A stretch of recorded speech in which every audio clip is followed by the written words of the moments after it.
The diner sat on the edge of a quiet town, a place where travelers passed through and locals gathered for their morning coffee.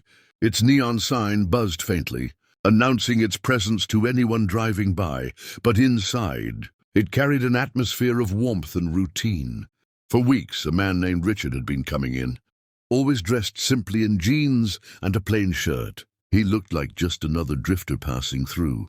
But in reality, Richard was the owner of that very diner. He had built it years ago and later stepped back from day-to-day operations, choosing instead to invest in other ventures. Now he had returned under the guise of an ordinary customer, wanting to see for himself how the place was truly being run, to understand what the people inside experienced when he wasn't around. On a grey morning, the scent of frying bacon and brewing coffee filled the air as Richard slid into his usual booth near the window. He noticed her immediately, the waitress with weary eyes, moving from table to table with a grace that seemed forced. Her name tag read Angela. She was young, no older than 30, with a kind smile that didn't quite reach her eyes. What struck him, however, was the bandage wrapped around her hand and wrist. She held the tray awkwardly, balancing plates as if each movement caused her pain. Richard's gaze narrowed. Something wasn't right. Angela approached his table, her polite smile firmly in place. "Good morning, sir." "Coffee today?" she asked softly, her voice steady, though her hand trembled under the tray's weight. Richard nodded, watching her carefully as she poured. He could see how she winced when the coffee pot grew too heavy, the way she bit her lip to mask the strain. When she turned to leave, he spoke quietly, his voice low but firm. "Who did this to you?" The words made her freeze in place, the coffee pot hovering mid-air. For a moment she didn't respond. Her shoulders stiffened, and she forced out a laugh. "Oh, I fell at home, clumsy me," she muttered, quickly placing the pot down and turning away before he could say more. But Richard had been in business long, enough to know the difference between truth and lies. And that wasn't the truth. He watched her retreat, noting how her co-workers avoided looking at her, as if they all knew something but chose silence. His eyes shifted to the manager standing across the room, a tall man in a pressed shirt and tie, arms crossed, glaring in Angela's direction.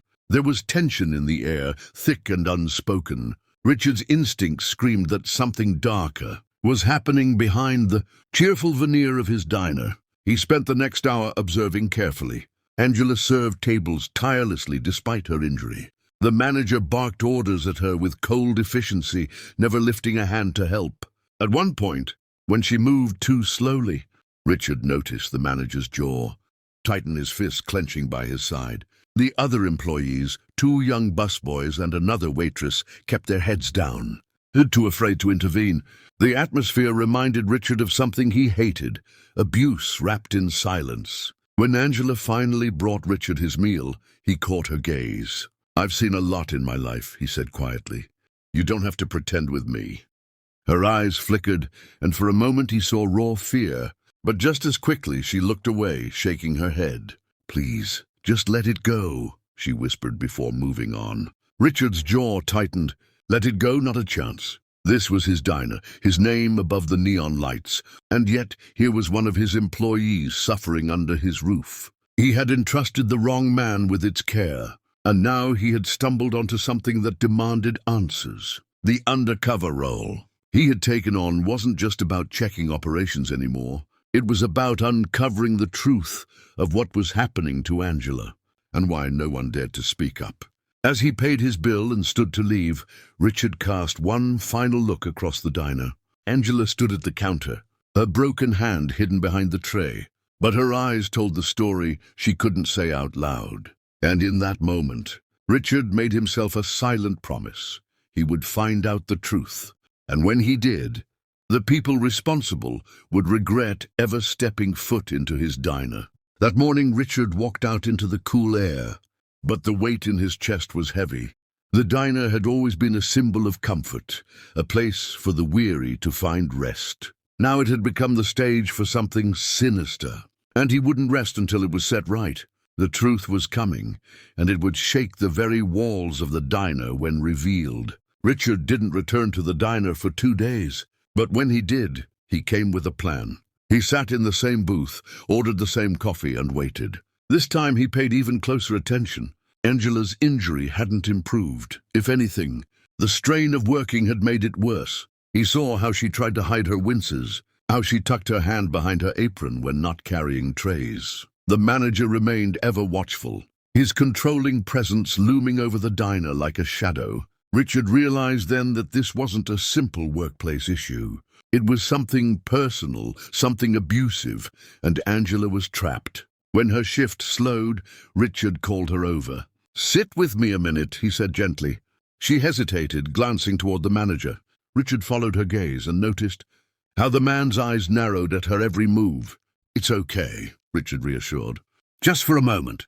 Reluctantly, she sat across from him. "I know you're scared," Richard said, lowering his voice. "But I promise you, whatever's happening, you don't have to face it alone. I'll protect you." Her lips trembled, and for the first time her mask cracked. Tears welled in her eyes as she whispered, "He doesn't just manage this place. He controls me. That's why I can't leave. That's why—" Her words cut off abruptly as the manager stormed over, his expression tight with fury. "Angela," he barked, "what are you doing? Get back to work." His voice was loud enough for the whole diner to hear. Angela shot up, flinching, but Richard stood too. The calm disguise he had worn for weeks slipped away, replaced by the authority that had built his empire. "Sit down," Richard commanded, his voice deep and steady. The manager blinked, thrown off by the sudden shift. "Who the hell do you think you are?" he demanded. Richard leaned forward, eyes locked on the man. "I'm the owner of this diner," he said evenly. "And I've just discovered you've been abusing the very people I trusted you to protect." The diner went silent. Every customer, every employee froze. Angela gasped, covering her mouth. The manager's face drained of color. You're lying," he stammered, but the power had already shifted. Richard turned to the room, his voice carrying. "How many of you have seen him mistreat her? Intimidate her? Hurt her?" Slowly, the other employees raised their hands. Even the busboys, who had stayed quiet for so long, nodded. The truth poured out in hushed murmurs, how the manager threatened Angela, forced her to work injured, even hinted that she'd lose everything if she spoke up. Richard's chest burned with fury. He turned back to Angela, his voice softening. "You don't have to be afraid anymore. This ends today." With that, he called the police right there in the diner.